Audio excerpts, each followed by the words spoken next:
Claude Nicollier, you have been in space as the first Swiss astronaut. How important is the work of observatories like here in Zimmerwald for an astronaut?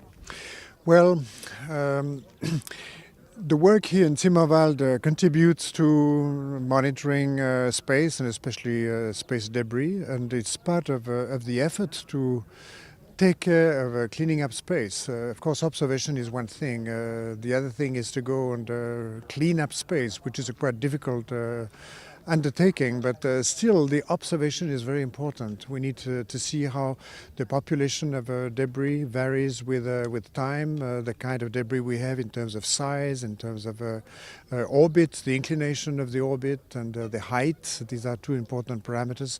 So the monitoring is extremely important. It's like protecting planet Earth. We observe a lot planet Earth from space, and this is part of protecting planet Earth for the long-term future.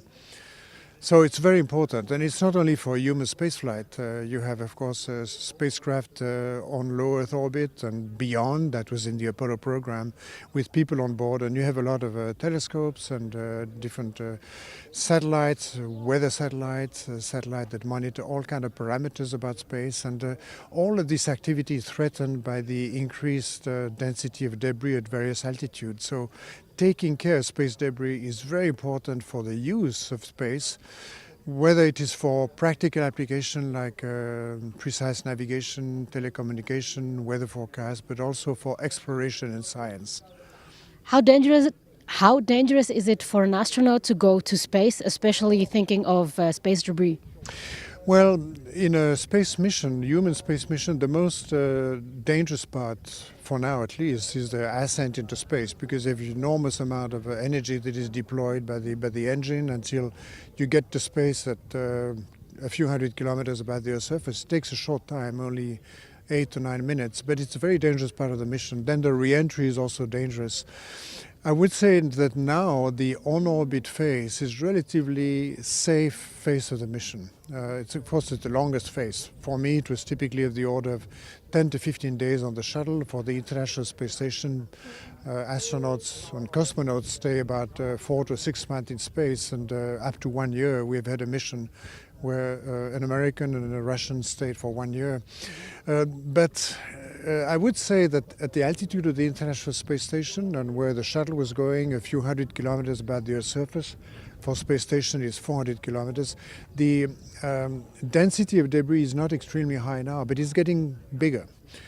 So I wouldn't say that we had the fear to be hit by a debris all the time. It was a certain probability it would happen. Sometimes we had to do evasive maneuvers when the ground teams were determining, because they tracked the orbit of the relatively big debris, 10 centimeters and larger.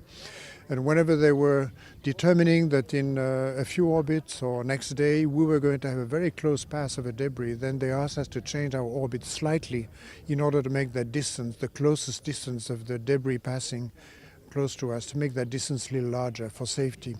So for the large debris, we had a way to avoid them. But that, when I say large, is 10 centimeters or larger, which are tracked by radar. But if you have an object like a finger, a few cubic centimeters at 10 or 15 kilometers per second getting to you, especially if you're a spacewalker, it's dangerous, obviously. So this is where we have a definite danger, not so much the big debris, although the big debris can collide with each other and produce more small debris. But I would say that the biggest danger is really the small debris. Because they are not tracked, not detected, and on a human spacecraft you cannot do any evasive maneuver because you don't have the way to monitor the orbit of this debris.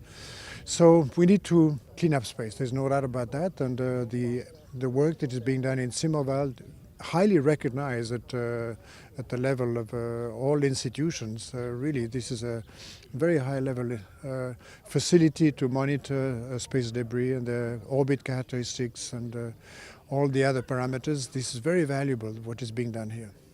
So it sounds like it's very important that we do this work so you can still go to space, you and your colleagues. You had a very exclusive view on the Earth. How was that for you to see the Earth from space? Well, it's always amazing, of course. You go around the Earth in an hour and a half, you realize that the planet Earth, on one hand, very beautiful. The views of the Earth, whether it was oceans or big mountain chain like the Himalaya or the Andes or the deserts, always very, very touching and very beautiful. It's a small planet, it's a fragile planet, and you really become aware of, on one hand, the uniqueness of planet Earth. It's like an animal, like a body, with all its characteristics, but it's just one.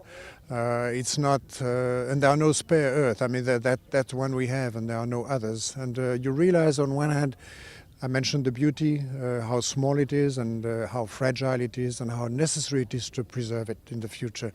Because of course we can go in other places, but it's very hard. And go and have humans live on the surface of planet Mars is going to be really difficult. I don't believe that we'll ever have colonies of humans with millions of people on the surface of Mars. I think there will be explorers, there will be maybe tourists going, but not a large number.